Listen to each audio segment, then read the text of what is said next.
She cheated on me while I was planning our future together. She was secretly involved with a man from her workplace, meeting him behind my back while I was focused on building a life with her. When I finally learned the truth, I did not confront her. I did not shout, accuse, or demand explanations. I simply disappeared. My name is Marcus Bennett, and I was 29 years old at the time. I had been with Lauren Mitchell for more than 4 years. We lived together in Atlanta, sharing space, expenses, routines, friendships, and carefully discussed plans for marriage and stability. Our lives have been deeply intertwined. We shared mutual friends, family holidays, and long-term goals. We talked openly about buying a home, relocating together if careers required it, and starting a family in the future. I never questioned her commitment because she never gave me a reason to. I trusted her completely. That trust made the early warning signs easy to dismiss. When subtle changes began appearing, I explained them away as stress or professional pressure. I believed love meant patience, and patience meant giving the benefit of the doubt. I had no idea that while I was investing in permanence, she was exploring secrecy. Lauren began working late more frequently, often without notice. She started guarding her phone, keeping it face down and close at hand. When messages arrived, she smiled privately, then changed the subject. When I asked casual questions, she reacted defensively, accusing me of insecurity. She insisted I trust her, reminding me of our history.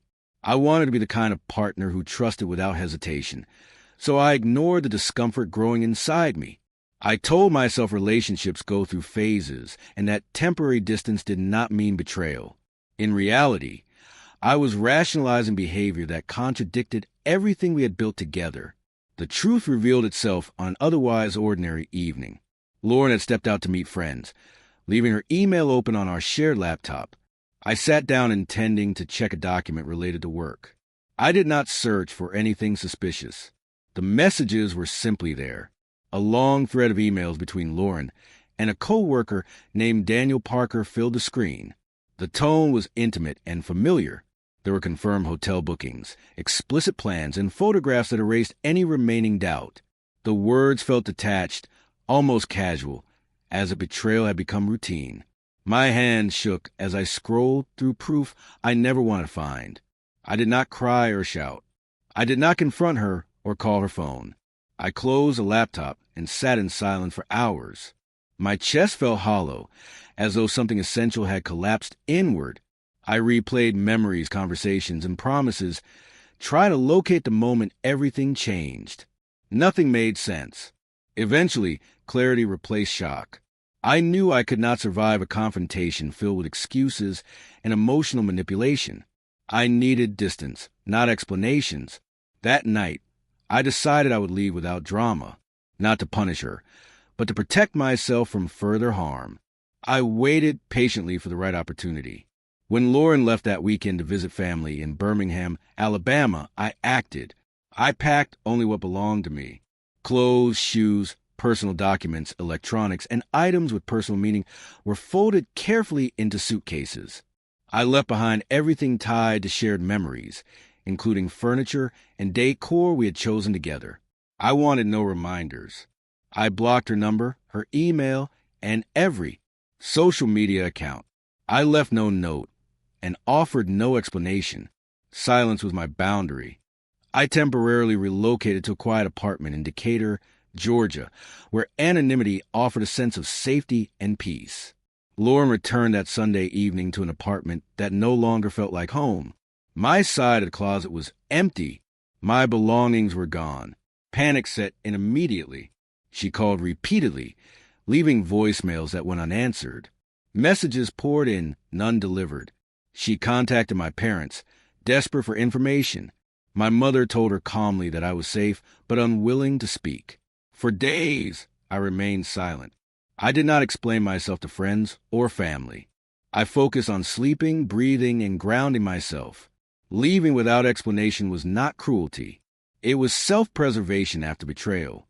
A week later, I received a message from Denise Harper, one of Lauren's closest friends. She asked if I was all right and mentioned Lauren was struggling emotionally. I replied briefly, stating that I was fine and that I knew about Daniel. That message ended all communication. Lauren had been telling people she had no idea why I left, presenting herself as abandoned and confused. She cried to friends, claiming fear and heartbreak. I refused to let the truth be rewritten. Quietly, without commentary, I sent screenshots of the emails to a few trusted friends. Not to shame her, but to preserve the truth. Slowly, the narrative shifted. Friends stopped responding to Lauren's messages. Invitations faded. Conversations became distant. Even Daniel, the man she risked everything for, began avoiding her. The reality of the situation overwhelmed him, and he chose distance over accountability. Lauren attempted to reshape the story again, suggesting our relationship had been deteriorating and that I was emotionally unavailable. Those who truly knew us recognized the lie. They remembered how consistently I showed up, how I planned trips, supported her goals, and prioritized our relationship. I did not disappear because of a misunderstanding. I left because trust, once broken, cannot be repaired. I heard through others that Lauren struggled deeply in the weeks following my departure. She had trouble sleeping, experienced anxiety attacks, and lost her appetite. She asked repeatedly why I would leave without a conversation. The question she never asked was why she jeopardized everything for secrecy. I did not want her to suffer. I wanted peace. Silence became my answer to betrayal. She waited for confrontation and emotional closure, but I gave her none. Some actions do not deserve explanations. They deserve distance. As time passed, my anger softened into acceptance, and I began rebuilding my life quietly. Nearly 2 months after I left, I had settled into a routine. My apartment near Midtown Atlanta was small but peaceful. There were no shared memories attached to the walls. I focused on work, physical health, and mental clarity. I was no longer angry. I was simply finished. Lauren, however, continued searching for me indirectly. Friends mentioned she asked questions and tried to track my whereabouts. She still did not understand that absence was intentional. One morning, everything changed. A mutual friend posted a casual group photo at a cafe I frequented. I appeared in the background. She saw it. The next morning, I sat at my usual table at 8:30 a.m., laptop open, coffee in hand. I sensed a presence before I saw it. When I looked up, Lauren stood there, carefully dressed and visibly shaken. Her eyes widened as if confirming I was real. She spoke my name softly, without greeting or apology. People nearby glanced over. I invited her to sit. She slid into the chair, staring as though afraid I might disappear again. Her voice broke as she accused me of vanishing without warning. I asked calmly whether she truly did not know why I left. She shook her head and insisted she deserved a conversation. I asked her to explain the hotel reservations and emails with Daniel. Her eyes filled with tears. She blamed distance, work schedules, and emotional loneliness. I stopped her. I refused to participate in a revised version of our relationship. I told her I did not owe her closure or forgiveness. Betrayal ended us the moment she chose secrecy. I had not abandoned her. I had responded to her actions with finality. That conversation ended quietly, without resolution, leaving behind a truth she could no longer avoid. Weeks passed, and life returned to a steady rhythm. Lauren stopped reaching out. Friends stopped mentioning her. I believed the chapter had closed. Then one evening, I received a message from an unfamiliar number. The sender introduced herself as Camille Wright and requested a meeting. The name stirred distant recognition. Camille had once been close to Lauren, but had fallen out of her life years earlier. Curious and cautious, I agreed to meet at a cafe along the Atlanta Beltline. I arrived early. At exactly 3 o'clock, she walked in confidently, scanning the room until she found me. Camille explained she was not acting on Lauren's behalf. Lauren did not know about the meeting. She wanted to understand the man Lauren still spoke about. According to Camille, my absence haunted Lauren more than anger ever could. She admitted Lauren expected confrontation and perhaps forgiveness. She did not anticipate silence. Camille acknowledged Lauren's wrongdoing but emphasized the emotional shock of unresolved endings. She asked whether Lauren understood how deeply I valued trust due to my family history. I explained that Lauren knew enough to respect my boundaries. Camille nodded, understanding more than Lauren ever had. Camille admitted she was not there to reunite us. Watching Lauren lose a relationship built on loyalty taught her what she deserved in her own life. She thanked me for demonstrating integrity. As she stood to leave, she wished me peace beyond silence and encouraged me to love again when ready. Her words lingered long after she walked away. I realized silence had protected me, but it had also kept me anchored to the past. True healing required movement, not avoidance. That realization settled slowly but firmly, preparing me for what came next.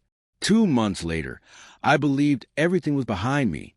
Then my phone buzzed with a group message mistakenly sent by a mutual friend, Tasha Reynolds.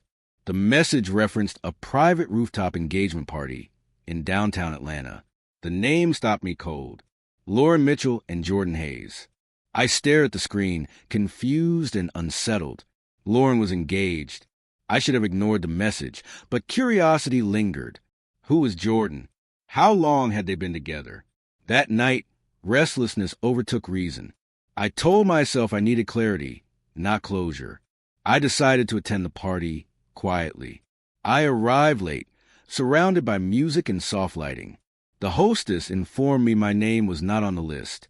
Before I could leave, Tasha noticed me. Her expression shifted from surprise to concern.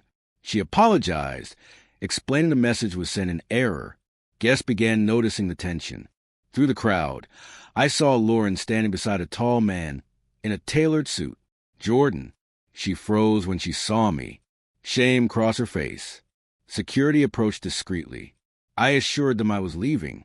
Before departing, I asked Tasha to relay my congratulations and wish Lauren genuine happiness. The ride home was quiet and reflective. Seeing her engaged did not hurt the way I expected. There was no jealousy or longing, only finality. That connection had truly ended. Later that night, Camille messaged me acknowledging the news. When she asked how I felt, I answered honestly. I felt free. The weight I carried since the betrayal lifted completely. The next morning, I called my sister and admitted I was ready to move forward. She welcomed me without hesitation. That day marked the beginning of true healing. Healing did not come from finding someone new. It came from forgiving myself for allowing betrayal to occupy so much mental space. I stopped replaying the past and began focusing on the present. I returned to hobbies I had neglected and reconnected with family intentionally. I learned that peace is not silence or avoidance. Peace is acceptance without resentment. Lauren made her choices.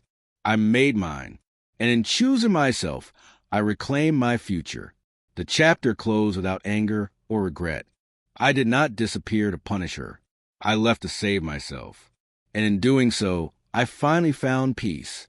In the weeks that followed, I became intentional about rebuilding a life that did not revolve around loss. I adjusted my schedule, started cooking again, and took long walks through familiar Atlanta neighborhoods that now felt new.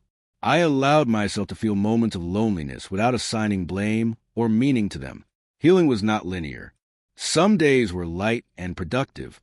Others carried unexpected heaviness. Still, I kept moving forward. I stopped asking what Lauren was doing or whether she was happy. Her life was no longer my responsibility.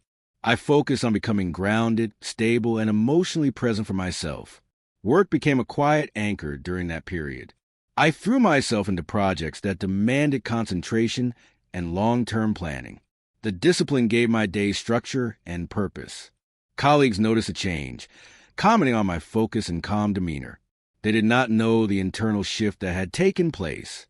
I had learned how to sit with discomfort instead of avoiding it.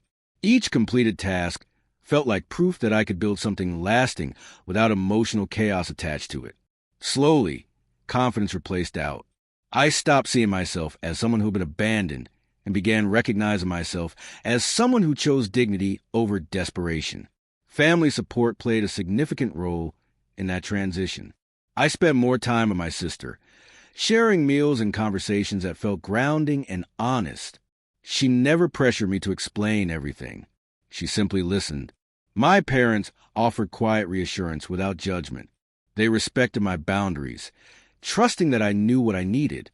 Their patience reminded me that healthy love does not demand constant justification. It offers space. That realization helped me redefine what I wanted in future relationships. I no longer believed love required endurance at the expense of self-respect. Love, I learned, should feel safe and consistent.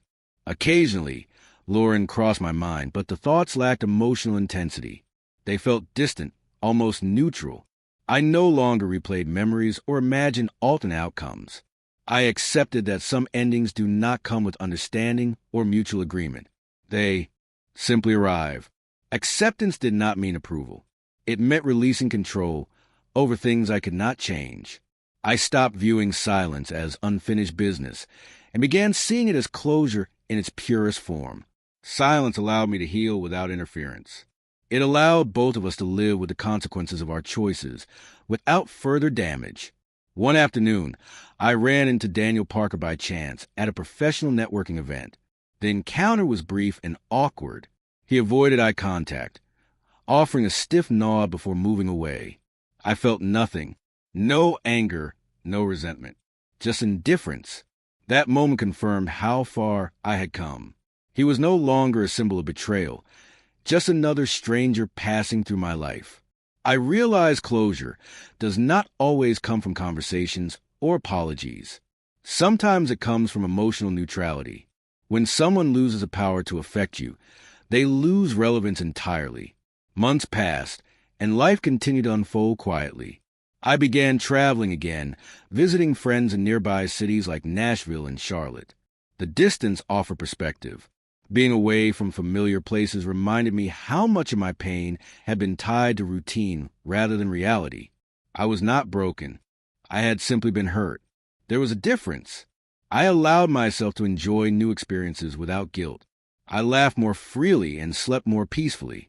Each small moment of joy reinforced the truth that happiness did not require revisiting the past. It required presence. Camille reached out once more during that time, not with updates about Lauren, but with a simple message checking in. We met briefly for coffee, sharing conversation without emotional weight. She told me she had ended a relationship that no longer aligned with her values. I recognized the strength in her decision. We spoke openly about boundaries, trust, and growth. There was no romantic implication, only mutual respect. Our conversation reinforced something important. People can grow from witnessing loss, even when it is not their own. Pain, when observed honestly, can become a lesson rather than a warning. As seasons changed, I noticed subtle shifts within myself. I became more selective about who I allowed into my personal space. I listened more closely to my instincts. I no longer dismissed discomfort as insecurity. I trusted my emotional awareness. That trust felt empowering. I understand now that love should enhance life, not destabilize it. Compromise should never include self-betrayal.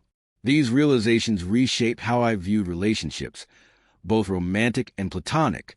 I was no longer interested in intensity or grand gestures. I value consistency, honesty, and emotional maturity above all else.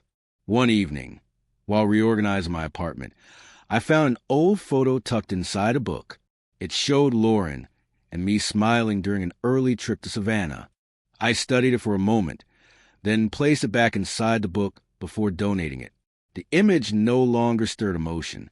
It represented a version of life that had existed and ended naturally. I felt no urge to hold on to it. Letting go felt effortless. That ease surprised me. It confirmed that healing had taken place quietly, without ceremony. The past no longer demanded acknowledgement. It had completed its purpose. Around that time, I began attending therapy consistently, not because I felt broken, but because I wanted clarity. Therapy provided language for experiences I had already processed internally. It reinforced that my decision to leave without confrontation was valid. It helped me understand the difference between avoidance and boundary setting. I learned that self-respect sometimes requires actions others may not understand. The sessions were grounding, not emotional. They sharpened my self-awareness and strengthened my confidence. I was no longer seeking validation for my choices. I trusted them fully. Spring arrived, bringing renewed energy and optimism. Atlanta felt vibrant again. I started volunteering on weekends, mentoring younger professionals navigating early career challenges. Sharing my experiences helped contextualize my own journey. I realized how much growth had occurred beneath the surface. What once felt like devastation had become wisdom. I did not share details about Lauren or betrayal. I focused on lessons about integrity, communication, and self-worth. Helping others clarified my own values. It reminded me that even painful chapters contribute to personal development when approached with honesty and reflection. Eventually, I allowed myself to consider dating again. There was no urgency or expectation. I approached connections with openness and caution. I communicated boundaries clearly and listened carefully in return. Emotional availability felt natural rather than forced. I was no longer carrying unresolved grief. I was simply present. That presence made all the difference. I noticed how calm I felt when getting to know someone new. There was no fear of abandonment or overinvestment. I understood that connection should unfold naturally. If it ended, I would still be whole. One particular connection stood out, not because it was intense, but because it was steady. There were no dramatic highs or lows, just honest conversation, shared laughter, and mutual respect. I did not rush to define it. I allowed it to grow at its own pace. That patience reflected how much I had changed. I was no longer chasing reassurance or permanence. I trusted that what was meant to stay would do so without force. That trust felt liberating. It removed pressure and allowed enjoyment without expectation. Occasionally, mutual acquaintances mentioned Lauren in passing. I listened without reaction. She had moved forward with her life, just as I had. There was no resentment, only acknowledgement. Our paths had diverged, and that divergence was necessary. I did not wonder whether she regretted her choices, or whether her engagement lasted. Those questions no longer mattered. What mattered was that I had honored my values. I had protected my peace. That peace was not fragile. It was grounded, resilient, and deeply earned. Reflecting on the experience, I understood that disappearing was not an act of weakness. It was an assertion of self-respect. I refused to negotiate my boundaries or participate in emotional chaos. I chose clarity over conflict. That decision shaped every moment that followed. It taught me that silence, when used intentionally, can be powerful, not as punishment, but as protection. I did not owe explanations to someone who betrayed my trust. I owed honesty to myself. That honesty guided me toward healing. Time did what confrontation never could. It revealed the truth without argument. It showed me who valued integrity and who did not. It clarified which relationships were worth preserving and which needed to end. I learned that endings do not require consensus. One person's choice is enough. Accepting that truth freed me from seeking validation. I stopped measuring my actions by others' understanding. I measured them by alignment with my values. That alignment became my compass, guiding decisions both big and small. Looking back, I felt gratitude rather than bitterness. Gratitude for clarity. Gratitude for strength I did not know I possessed. Gratitude for lessons learned without lasting damage. Betrayal had forced me to confront myself honestly. It stripped away illusions and revealed what truly mattered. I emerged with deeper self-awareness and emotional resilience. I no longer feared loss. I understood that losing what disrespects you is not loss at all. It is release. My life did not become perfect. Challenges remained, but I approached them differently. I communicated more clearly, listened more carefully, and acted with intention. I no longer avoided discomfort. I addressed it early. That shift transformed every area of my life. Relationships became healthier. Work felt more fulfilling. My sense of identity strengthened. I knew who I was and what I would not tolerate. That knowledge brought peace more reliably than any external validation. One evening, while watching the city lights from my balcony, I felt contentment settle in. Not excitement or relief, but steady calm. I realized I had not thought about Lauren in weeks. That absence felt significant. It marked true closure. Not because I forced myself to forget, but because my life had grown larger than the memory. Healing has expanded my focus. The future felt open, not intimidating. I felt ready for whatever came next, without needing to define it. I understood then that healing is not about erasing the past. It is about integrating it without allowing it to dominate your present. I carried the lessons forward, without carrying the pain. That balance felt empowering. I was no longer reacting to betrayal. I was responding to life with intention. The experience had sharpened my values and strengthened my boundaries. I trusted myself completely. That trust was the foundation of everything moving forward.